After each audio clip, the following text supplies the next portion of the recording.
Hang on guys, now today we've got something really special for you.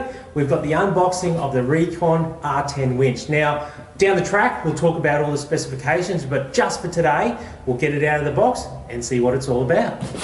Right, dirty great big box. And of course, on the top there is the instructions. You've got to keep those, mate. Then we have the winch. Get rid of that, we don't need that.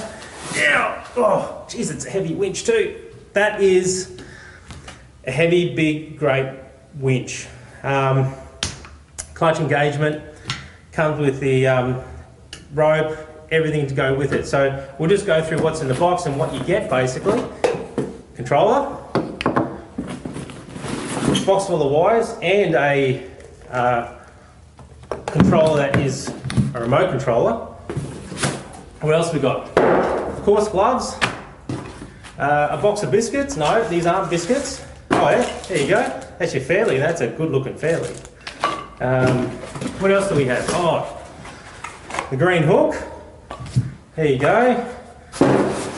And last but not least, oh yeah, your snatch block.